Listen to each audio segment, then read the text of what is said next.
नमः सर्वेभ्यः। विदुरनीतेः द्वितीयभागे सर्वेषां स्वागतम्। आदौ मङ्गलाचरणं कृत्वा विषये वयं प्रविशामः। श्रुतिस्मृतिपुराणानाम् आलयं करुणालयं नमामि भगवत्पादं शङ्करं लोकशङ्करम्। अज्ञानतिमिरान्धस्य ज्ञानाञ्जनशलाकया चक्षुरुन्मीलितं येन तस्मै श्रीगुरवे नमः। नारायणसमारम्भां व्यासशङ्करमध्यमाम् अस्मदाचार्यपर्यन्तां वन्दे गुरुपरम्पराम्।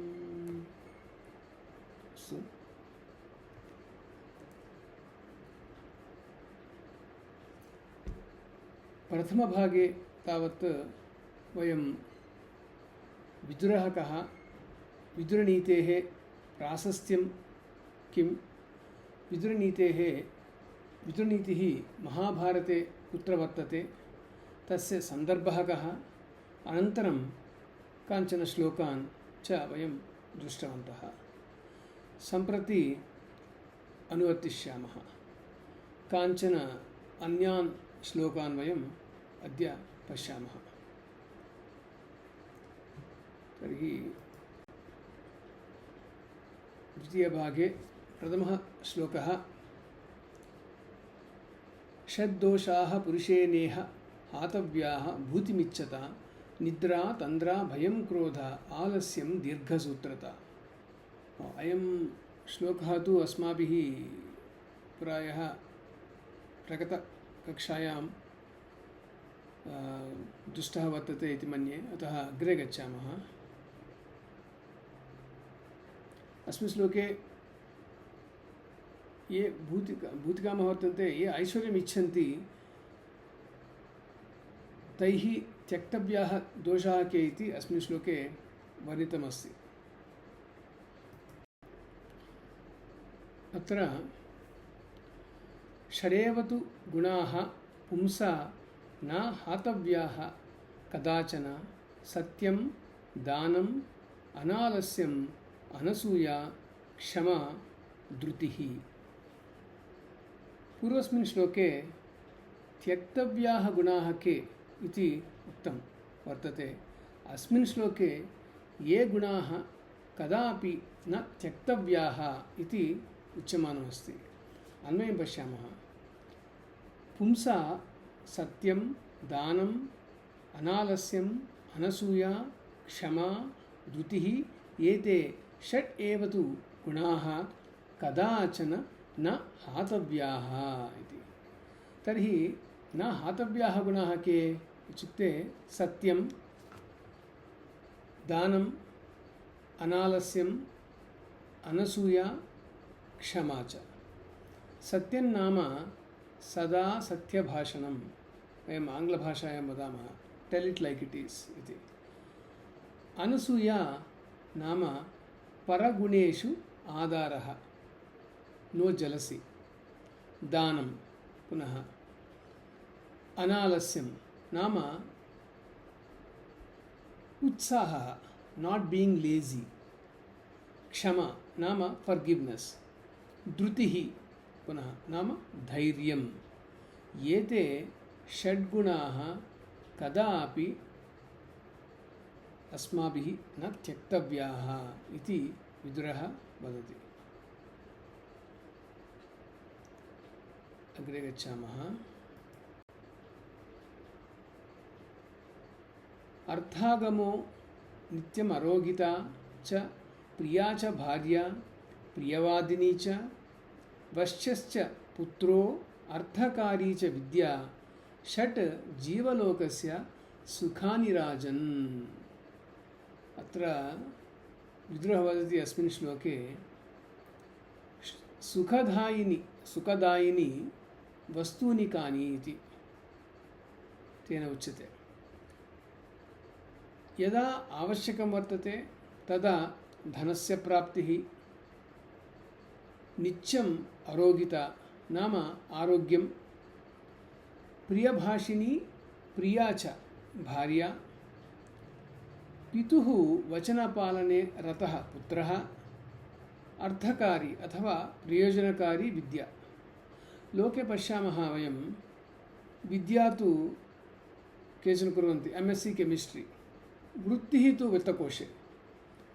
यत् पठितं तदन्यत्, वृत्तिः अन्या। अतः विद्या अर्थकारी भवेत् इति। एतानि एव अस्मिन् लोके सुखानि इति विदुरः वदति। येन एते 6 प्राप्यन्ते सः अदृष्टशाली भवति इति च विदुरः अस्मिन् श्लोके वदति। अर्थकामो नित्यमरोगिता च, प्रिया च भार्या प्रियवादिनी च, वश्यश्च पुत्रो अर्थकारी च विद्या, 6 जीवलोकस्य सुखानि राजन् इति। अग्रे ईर्ष घृणी न सन्तुष्टः, क्रोधनो नित्यशङ्कितः, परभाग्योपजीवी च, 6 एते नित्यदुःखिताः। पूर्वस्मिन् श्लोके नित्यसन्तोषिणः के भवन्ति इति दर्शितं विदुरेण। अस्मिन् श्लोके तु के नित्यं दुःखिताः भवन्ति इति विदुरेण प्रोक्तं वर्तते।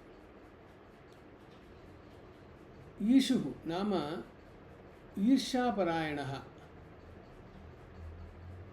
एकः, दयापरः नाम हू फील्स् मिसरबल ऑलवेज इति आङ्ग्लभाषायां वदामः।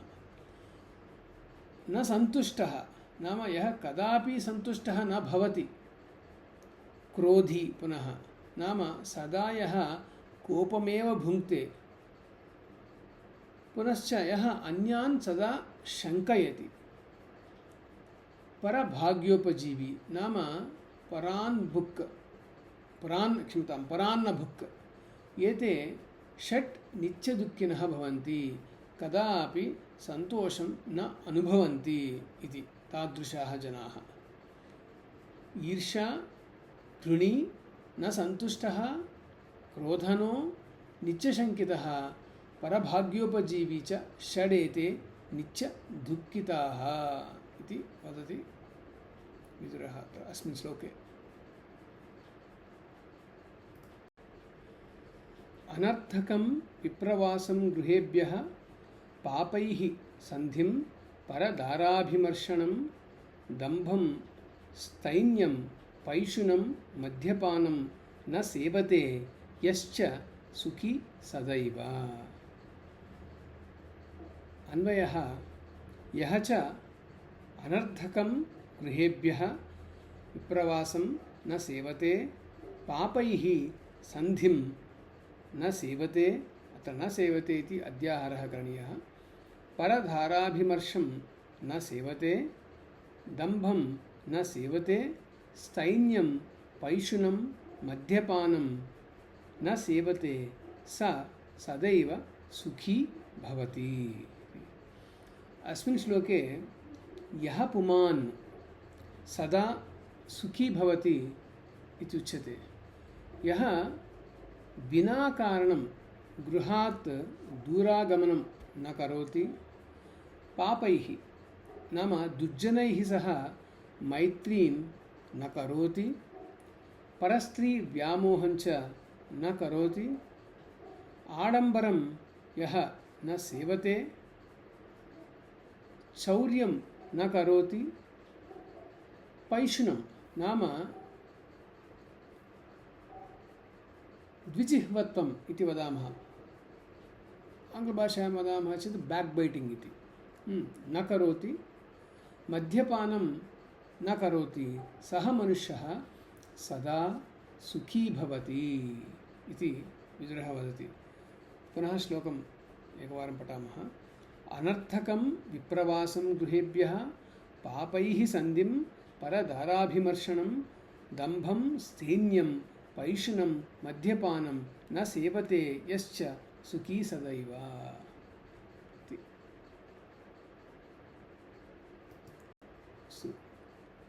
अग्रे न संरम्भेण आरभते, त्रिवर्गमाकारितः, शंसति तत्त्वमेव, न मित्रार्धे रोचयते विवादं, न अपूजितः कुप्यति चाप्यमूढः।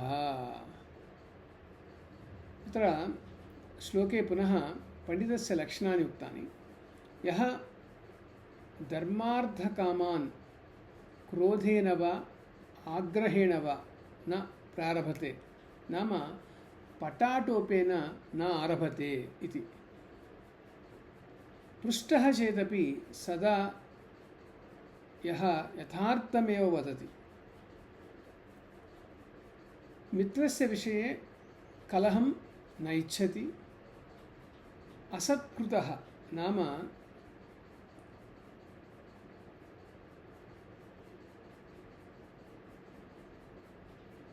असत्कृतः नाम सम्माननं न करोति चेदपि तस्मिन् न कुप्यति, सः भवति पण्डितः इति। न संरम्भेण आरभते त्रिवर्गमकारितः शंसति तत्त्वमेव, न मित्रार्धे रोचयते विवादं, न अपूजितः कुप्यति च अप्यमूढः इति।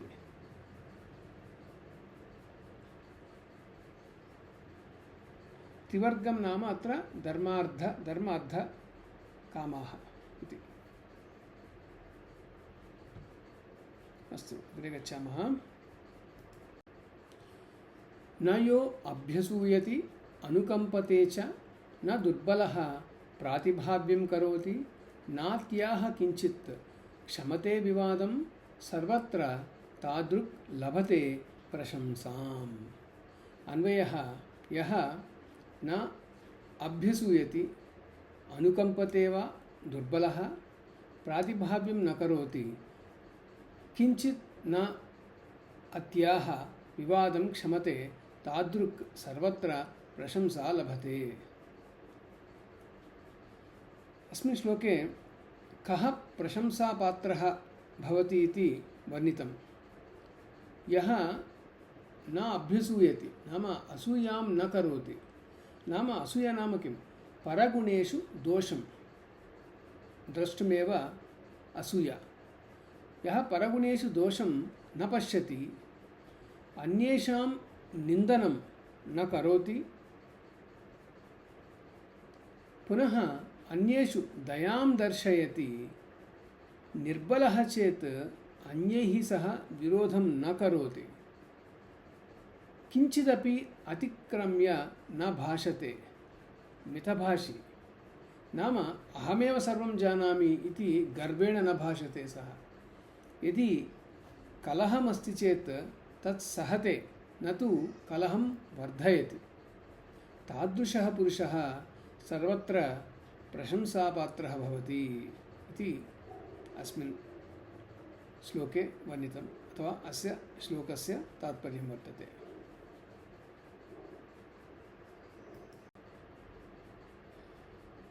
यो नोद्धतं कुरुते जातु वेषं, न पौरुषेणापि विकथते अन्यान्, न मूर्छितः कटुकान्याः किञ्चित् प्रियं, सदा तं कुरुते जनो हि। अस्मिन् श्लोके जनाः यं प्रियम् इति मन्यन्ते इति विवृतं वर्तते। यस्य वेषः आडम्बरः नास्ति, पौरुषमस्ति चेदपि अन्यान् न निन्दति, अल्पानि अपि परुषवाक्यानि अथवा कटुवचनानि न वदति, तमेव जनाः प्रियम् इति मन्यन्ते। यो नोद्धतं कुरुते जातु वेषं, न पौरुषेणापि विकथते अन्यान्, न मूर्छितः कटुकान्याः किञ्चित् प्रियं, सदा तं कुरुते जनो हि इति।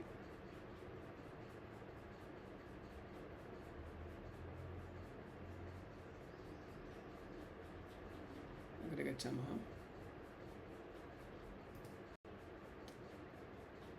न वैरम् उद्दीपयति प्रशान्तं, न वैरम् उद्दीपयति प्रशान्तं, न दर्पम् आरोहति नास्तमेति, न दुर्गतोऽस्मीति करोत्यकार्यं, तम् आर्यशीलं परमाहुरार्याः। पुनः पठामः। न वैरम् उद्दीपयति प्रशान्तं न दर्पम् आरोहति न अस्तमेति न दुर्गतोऽस्मीति करोति अकार्यं तम् आर्यशीलं परमाहुरार्याः।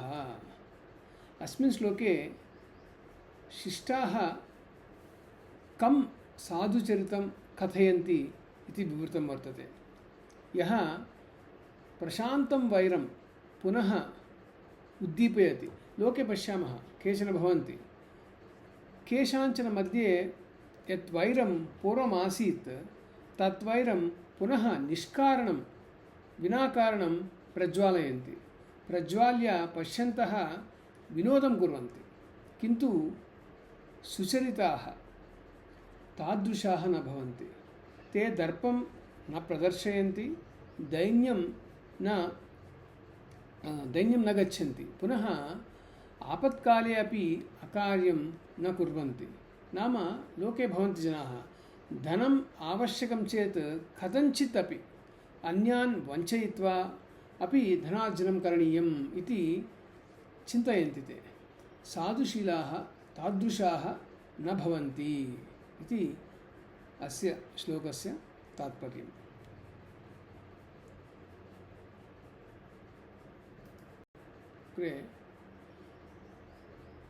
नकुलं वृत्तहीनस्य प्रमाणमिति मे मतिः अन्तेष्वपि जातानां वृत्तमेव विशिष्यते।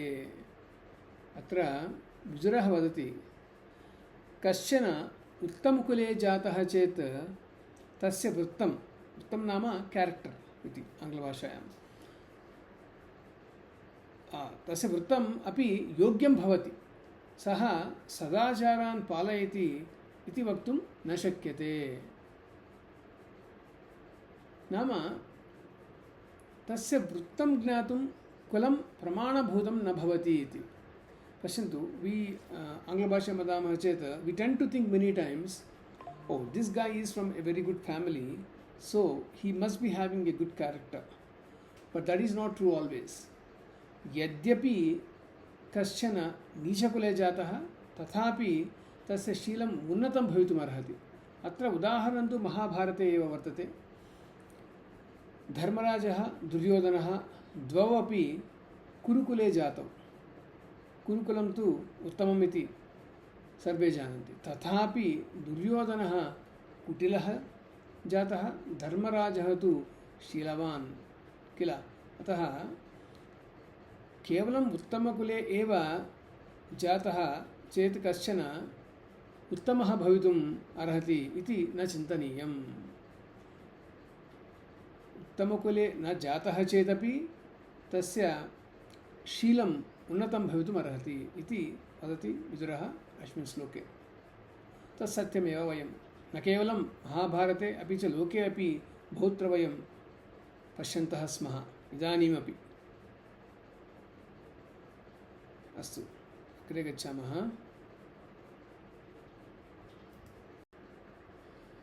शीलं प्रधानं पुरुषे तद्यस्येह प्रणश्यति न तस्य जीवितेनार्धो न धनेन न बन्धुभिः। अत्र पुनः अस्मिन् श्लोके विदुरः शीलस्य प्राधान्यं वदति। शीलं नाम सदाचारम् इति। सदाचारमेव पुरुषे मुख्यम् इति। यस्य शीलं प्रणश्यति नाम यः पुमान् अनाचारं करोति, अकार्याणि करोति, तस्य धनमस्ति चेदपि निरर्धकं, बान्धवाः सन्ति चेदपि उपयोगः न भवति इति। पश्यन्तु, वृत्तहीनः चेत् धनमस्ति चेदपि दुरुपयोगमेव करोति किल, पात्रे न ददाति। अतः धनस्य प्रयोजनं किं, तेन किम्? अपि च बान्धवाः सन्ति चेदपि कोऽपि तस्य समीपं न आगच्छन्ति, नाम ते तं त्यजन्ति एव। अतः शीलम् अत्यन्तं मुख्यं भवति इति अत्र विदुरः वदति। अग्रे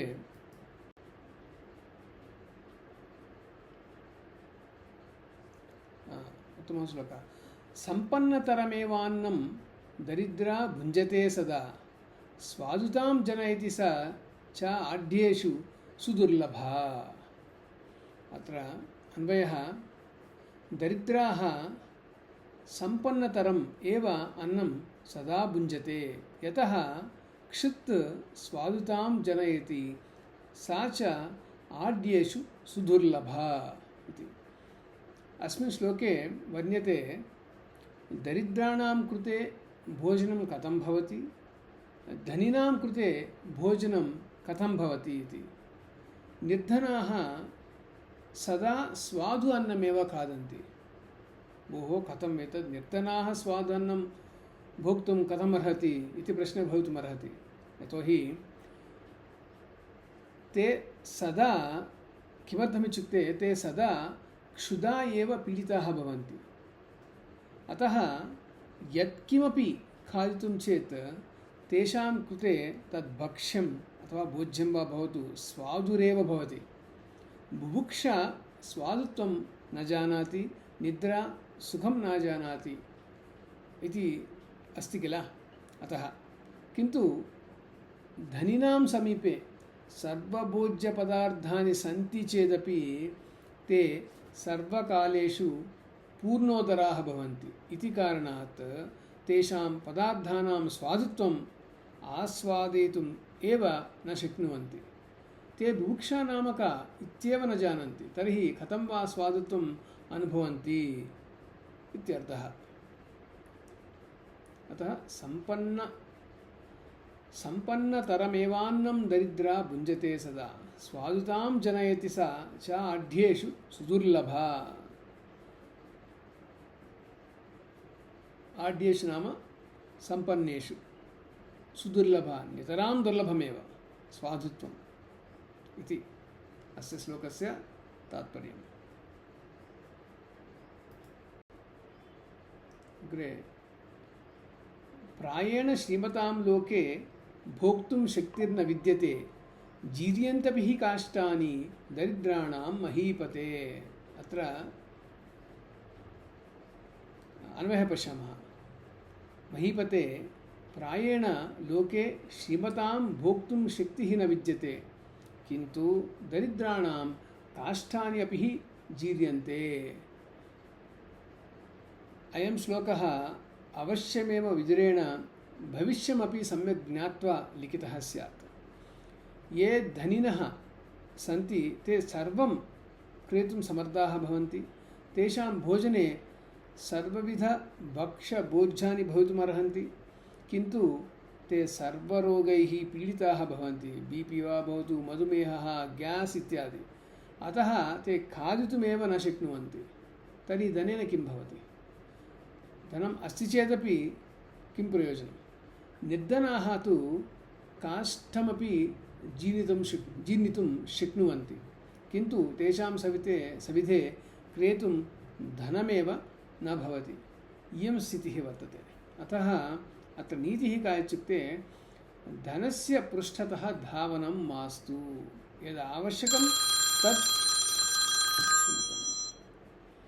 आवश्यकं तत् सम्पादनीयमेव किन्तु लोके सर्वेपि करियर् इति कृत्वा आजीवनं धावन्ति।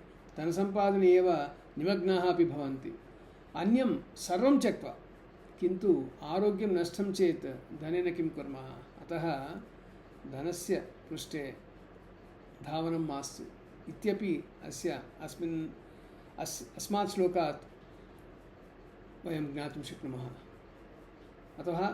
अथवा तादृशं सन्देशं गृहीतुं शक्नुमः अस्मात् श्लोकात्। अग्रे गच्छामः। अनुबन्धान् अपेक्षेत सानुबन्धेषु कर्मसु सम्प्रधार्य च कुर्वीत न वेगेन समाचरेत्।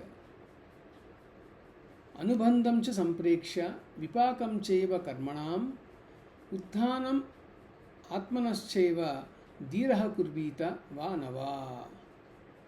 श्लोकद्वयं वर्तते अत्र। एकत्र एव अहं सङ्गृह्य दत्तवान्। अस्मिन् श्लोकद्वये वर्ण्यते यत्किमपि कार्यं स्वीक्रियते चेत् आदौ तस्य कार्यस्य अनुबन्धज्ञानम् आवश्यकम् इति। अनुबन्धज्ञानं विना यदि कार्यम् आरभते निश्चयेन विफलं गच्छति तत् कार्यं। तर्हि अनुबन्धं नाम किम्? यत्किमपि कार्यम् अस्ति चेत् तत्र अनुबन्धरूपेण केचन विषयाः भवन्ति एव। नाम तस्य कार्यस्य स्वरूपं तद् ज्ञातव्यं भवति, तत् किमिति। कार्यं कर्तुम् अर्हता अस्मासु अस्ति वा नास्ति वा इति ज्ञातव्या भवति। कथं करणीयम् इति ज्ञातव्यं। तस्य फलितम् अथवा प्रयोजनं किमिति ज्ञातव्यं। यदि एतेषु चतुर्षु विषयेषु अवगाहना अस्ति चेदेव कार्यस्य आरम्भः करणीयः, नो चेत् न करणीयः इति। त्वरया तु कार्यं न करणीयमेव। प्रायः भवन्तः जानन्ति एव, अनुबन्धचतुष्टयम् इति वयं शास्त्रे अपि दृष्टवन्तः बहुत्र। विषयः, अधिकारी, प्रयोजनं, सम्बन्धः इति तदेव अत्रापि। अतः अनुबन्धचतुष्टयम् अज्ञात्वा अग्रे न गन्तव्यम् इति, यत्किमपि कार्यं भवतु। अस्तु, अग्रे आवृत्तिर्भयम् अन्त्यानाम्, आवृत्तिर्भयम् अन्त्यानां, मध्यानां मरणाद्भयम्, उत्तमानां तु मत्यानाम् अवमानात् परं भयम्। पुनः पठामः। आवृत्तिर्भयम् अन्त्यानां, मध्यानां मरणाद्भयम्, उत्तमानां तु मत्यानाम् अवमानात् परं भयम् इति। अन्वयं पश्यामः। अन्त्यानाम् आवृत्तिः भयम्, मध्यानां मरणाद्भयम्, उत्तमानां मत्यानां तु अवमानात् परं भयं भवति इति अन्वयः। लोके त्रिविधाः जनाः भवन्ति, नीचाः, मध्यमाः, उत्तमाः च। कस्मिन् विषये तेषां भयं भवति अत्र विदुरः वदति। नीचानां तु भयं केवलं वृत्त्यभावः, नाम सम्पादनमार्गः नास्ति चेत् कथं जीवेम इत्येव तेषां भयं। मध्यमानां भयं तु मरणात्, मरणमेव तेषां भयं। मरणं प्राप्यते चेत् किं कुर्मः इत्येव तेषां भयम्। उत्तमानां तु किन्तु उत्तमानां तु अवमानात् एव भयम्। अपमाननमेव मृत्युः इति तैः परिगण्यते। अतः अपमानात् एव तेषां भयम्। सम्पादनं नास्ति चेदपि ते विचलिताः न भवन्ति उत्तमाः। मृत्युः सन्निहितः चेदपि भीताः न भवन्ति, किन्तु अपमानं तु ते न सहन्ते। अतः तस्मादेव तेषां भयं भवति इति श्लोकस्य तात्पर्यम्।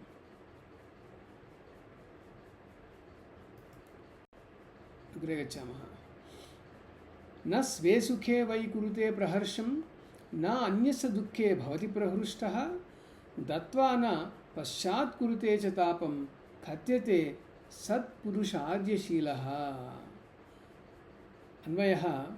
यः अध्याहारः स्वे सुखे प्रहर्षं न वै कुरुते, अन्यस्य दुःखे प्रहृष्टः न भवति, दत्वा च पश्चात् तापं न कुरुते, सः सत्पुरुषार्यशीलः इति कथ्यते। अस्मिन् श्लोके सत्पुरुषार्यशीलः कः इति उच्यते विदुरेण। यः पुरुषः स्वसुखे प्रमोदं न अनुभवति, परेषां दुःखे प्रहृष्टः न भवति, कस्मैश्चित् किमपि दत्वा नाम दानं कृत्वा अनन्तरं पश्चात्तापं न अनुभवति, सः भवति सत्पुरुषार्यशीलः। लोके कीदृशाः जनाः भवन्ति इत्युक्ते, स्वसुखमेव तेषां प्राधान्यं भवति। यथा सुखम् अनुभवन्तः सन्ति ते अतीव प्रहृष्टाः भवन्ति, अन्येषां दुःखमेव न पश्यन्ति, पश्यन्ति चेदपि सन्तोषम् अनुभवन्ति। वयं तु सुखिनः स्मः, अन्ये कष्टम् अनुभवन्ति चेत् तेषां प्रारब्धकर्म इति चिन्तयन्ति। सहायार्थं कोऽपि आगच्छन्ति चेत् आदौ दत्वा पश्चात् किमर्थं दत्तवान्, धनं व्यर्थं कृतवान् किल इति खेदम् अनुभवन्ति। किन्तु सत्पुरुषः साधुशीलश्च तादृशः न भवति इति श्लोकस्य तात्पर्यम्। अस्तु,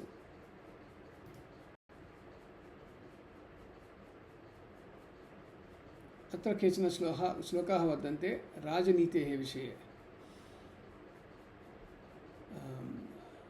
गन्धेन गावः पश्यन्ति, वेदैः पश्यन्ति ब्राह्मणाः, चारैः पश्यन्ति राजानः, चक्षुर्भ्याम् इतरे जनाः।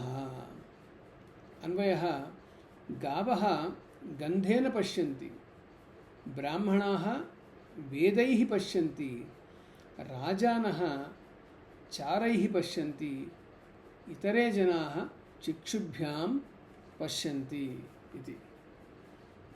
तात्पर्यं तु अतीव सुलभमेव। गवाः अथवा जन्तवः गन्धस्य आघ्राणं कृत्वा एव पदार्थः खादितुं योग्यं वा न वा इति ते जानन्ति। ब्राह्मणाः वेदैः पश्यन्ति, नाम ते किमपि कार्यं कर्तव्यं चेत् तत् कर्म वेदविहितं वा न वा इति ज्ञात्वा एव कुर्वन्ति। वेदविहितं कर्म नास्ति चेत् तत् कर्म तैः न क्रियते एव, अतः ते वेदैः पश्यन्ति इति। राजानः तु तेषां राज्ये प्रजाः कथं सन्ति, किं चिन्तयन्ति, तैः किम् अपेक्षन्ते, शत्रुराजानः किं कर्तुम् इच्छन्ति, तेषां व्यूहं किम् इति सर्वमपि चारैः एव जानन्ति ते। अतः राजानः चारैः पश्यन्ति, जन्तवः गन्धेन पश्यन्ति, ब्राह्मणाः वेदैः पश्यन्ति इति। अग्रे पुनः राजनीतेः विषये। न राज्यं प्राप्तमित्येव वर्तितव्यम् असाम्प्रतं, श्रियं हि अभिनयो हन्ति जरा रूपमिवोत्तमम्। अन्वयः, राज्यं प्राप्तम् इत्येव असाम्प्रतं न वर्तितव्यं हि राजा उत्तमं रूपम् इव अभिनयः श्रियं हन्ति। अत्र राजनीतिक्षेत्रे कथं वर्तितव्यम् इति विव्रियते। राजनीतिक्षेत्रे वयम् इदानीं पश्यामः, यथा निर्वाचने विजयं प्राप्य अधिकारः लभ्यते, उत्तरक्षणमेव ते तेषां विरोधिनां प्रति प्रतीकारचर्याः आरभन्ते। तेषां प्रति लासूट्स् वा भवतु, ईडी ऐटी यानि साधनानि सन्ति तानि सर्वाणि उपयुज्य विना कारणमपि तान् पीडयन्ति। अपि च अविनीतिम् आचरन्ति। सर्वत्र तु एवमेव।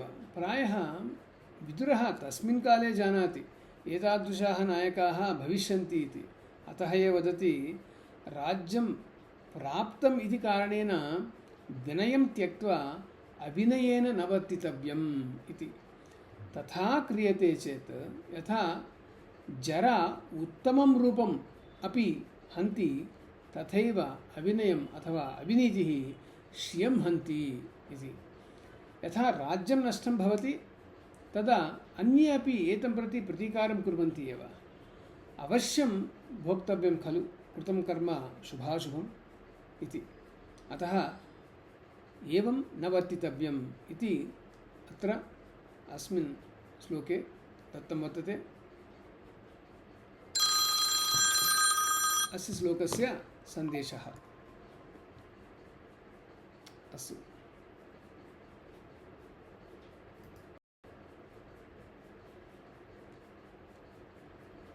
ट्याक्स् विषये अस्मिन् श्लोके विवृतं वर्तते। यथा मधु समादत्ते रक्षन् पुष्पाणि षट्पदः तद्वत् अर्थान् मनुष्येभ्यः आदद्यात् अभिहिंसया। अन्वयः यथा षट्पदः पुष्पाणि रक्षन् मधु समादत्ते तद्वत् राजा अपि अभिहिंसया मनुष्येभ्यः आदद्यात्। क्षम्यताम्।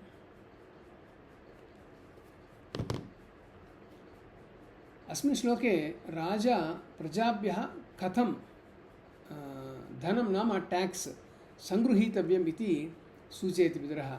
यथा षट्पदः पुष्पाणि संरक्षयन् जागरूकतया मधु स्वीकरोति तद्वत् राजा अपि प्रजाभ्यः आयकारः स्वीकर्तव्यः इति। अद्यत्वे तादृशः स्थितिः नास्ति। सर्वकारः तु प्रजाः निष्पीडयन् एव आयकारस्य ग्रहणं करोति। तादृशः स्थितिः अस्ति अद्यत्वे।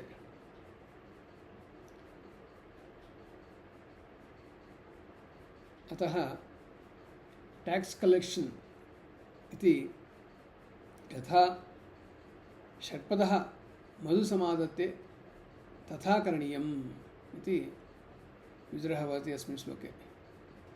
बहु उत्तमः श्लोकः अयमपि। अस्तु, अग्रे चक्षुषा मनसा वाचा कर्मणा च चतुर्विधं प्रसादयति यो लोकं तं लोको अनुप्रसीदति। अन्वयः यः मनसा चक्षुषा वाचा कर्मणा च चतुर्विधं लोकं प्रसादयति लोकः तम् अनुप्रसीदति। पश्यन्तु, नायकाः अद्यत्वे चिन्तयन्ति यत् प्रतिवारं निर्वाचने ते एव पौनःपुन्येन विजयं प्राप्य राज्यं पालयेयुः इति ते सदा चिन्तयन्ति। किन्तु तेषां व्यवहारः कीदृशः भवति चेत् प्रजाः तान् प्रसादयन्ति इति तु न जानन्ति एव। यदा राज्यं प्राप्नुवन्ति तदा आरभ्य अविनीतिम् एव आचरन्ति नायकाः अद्यत्वे। अस्मिन् श्लोके विदुरः वदति यः चक्षुषा मनसा कर्मणा च लोकम् अनुरञ्जयति तं लोकः अपि तथा एव अनुरञ्जयति इति। नाम तस्य दृष्टिः प्रसन्नः भवेत्, यत् मनसा चिन्तितं वचसा वदेत्, यदुक्तं तत् सम्यक् आचरेत् इति च, न तु अन्तः कुटिलः भूत्वा बहिः सज्जनः इव व्यवहारः न करणीयः किल। अन्तः कुटिलः भूत्वा बहिः सज्जनः इव व्यवहारः तु न करणीयः एव। तादृशः भवति चेदेव ते पौनःपुन्येन विजयं प्राप्य राज्यं पालयितुं शक्नुवन्ति। अतः चक्षुषा मनसा वाचा कर्मणा च चतुर्विधं प्रसादयति यो लोकं तम् एव लोकः अनुप्रसीदति इति वदति विदुरः अस्मिन् श्लोके। अयमपि उत्तमः श्लोकः।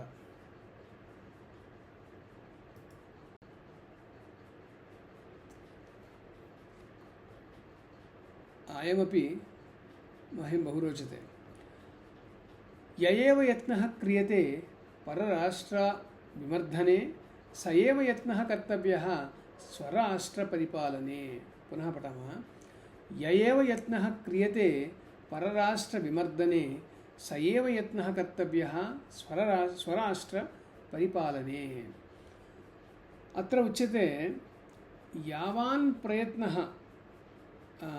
परराज्यम् अपहर्तुं वा विनाशयितुं वा क्रियते नृपैः तावान् यत्नः यदि स्वस्य राष्ट्रस्य उद्धरणे क्रियते चेत् बहु लाभः भवति इति।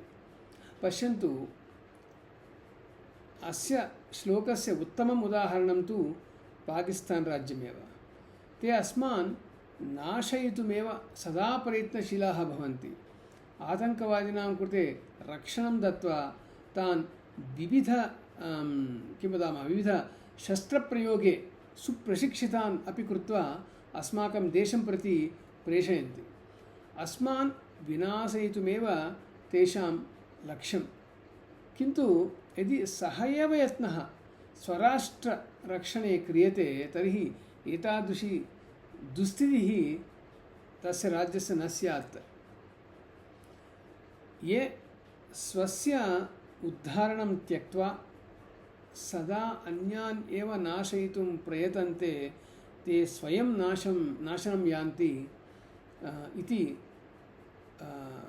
इत्यस्य उदाहरणं पाकिस्तान् राज्यमेव। किं कुर्मः, मूर्खाः तादृशाः एव भवन्ति किल।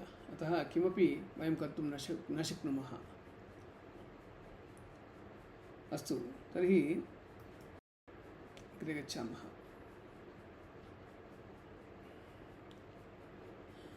अभिजित्य यः आत्मानं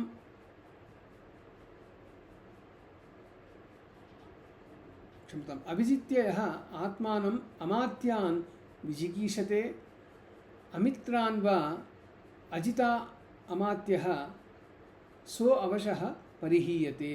पुनः अभिजित्य य आत्मानम् अमात्यान् विजिगीषते अमित्रान् वा अजितामात्यः सो अवशः परिहीयते।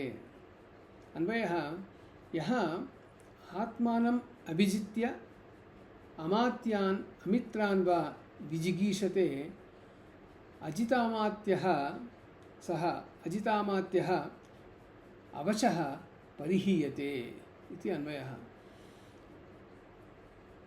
अस्य श्लोकस्य तात्पर्यं वर्तते, यस्य इन्द्रियनिग्रहः नाम अत्र सेल्फ् कंट्रोल् नास्ति तस्य का गतिः इति उच्यते। यः राजा आत्मानम् अजित्वा नाम without having control on his own emotions इत्यर्थः अन्यान् नाम पुत्रान् वा अमात्यान् वा शत्रून् वा यान् कानपि जेतुम् इच्छति सः विनश्यति एव, नाम सर्वैः परित्यज्यते। पश्यन्तु, आङ्ग्लभाषायां वदामः चेत् if you do not have control over yourself and your emotions, how would it be possible to control others? न शक्यते एव।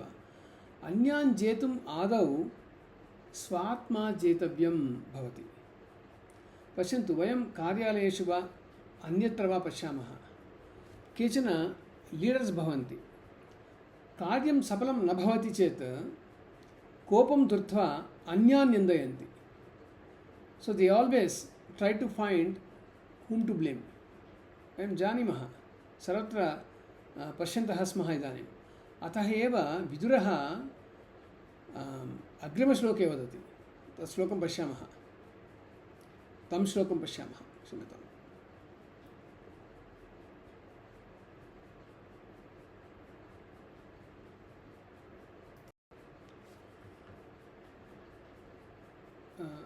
आत्मानमेव प्रथमं द्वेषरूपेण योजयेत्, ततो अमात्यान् अमित्रांश्च न मोघं विजिगीषते। अन्वयः, अतः प्रथमम् आत्मानमेव द्वेषरूपेण योजयेत्, ततः अमात्यान् अमित्रांश्च द्वेषरूपेण योजयेत्, न मोघं विजिगीषते। नाम अत्र यत्किमपि कार्यं सफलं न भवति चेत् किमर्थम् अन्यान् आदौ निन्दयेत्? आदौ आत्मानमेव निन्दयेत्। Blame yourself first. तस्य कार्यस्य उत्तरदायित्वं तव एव। नाम आङ्ग्लभाषायां वदामः चेत् as a leader you are accountable for it. तत् कार्यं न सफलं चेत् प्रायः भवता एव कार्यस्य सफलतायै यानि उपकरणानि प्रायः आवश्यकानि भवन्ति तान् सम्यक् न चिन्तितानि स्युः.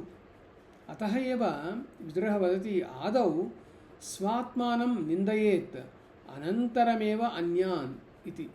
एवं क्रियते चेत् कार्यमपि सफलं भवति इति.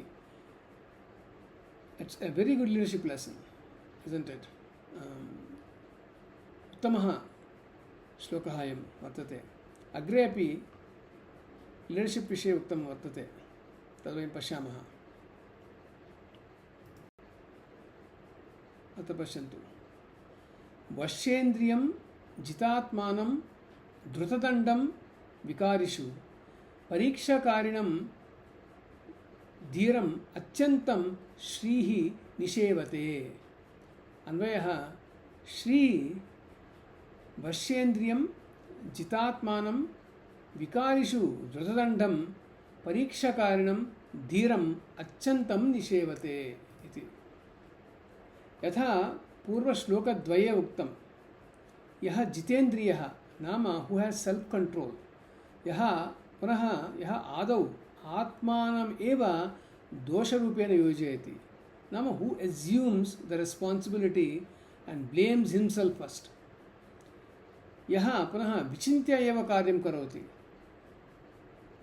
यः अपराधिनः दण्डयति, तादृशं पुरुषं श्रीः सेवते. नाम he will attain success in whatever he does इत्यर्थः. सः विजेता भवति. पूर्णम् आङ्ग्लभाषायां वदामः चेत् the one who exercises self-control, assumes responsibility and first holds himself accountable before blaming others, earns the right to wield authority and correct those who neglect their duties. Such a leader naturally attracts success इत्यर्थः. अत्र लक्ष्मी नाम success इति, न केवलं धनं, success इति. एवम् अन्वेतुं शक्नुमः वयं. Such great leadership lessons by Viduraha. अतः I would like to end the session on that good note. अत्र एव समापयामि. शान्तिमन्त्रम् उक्त्वा समापयामि. सर्वे भवन्तु सुखिनः, सर्वे सन्तु निरामयाः, सर्वे भद्राणि पश्यन्तु, मा कश्चित् दुःखभाग् भवेत्. ॐ शान्ति शान्ति शान्तिः. धन्यवादाः. पुनः मिलामः.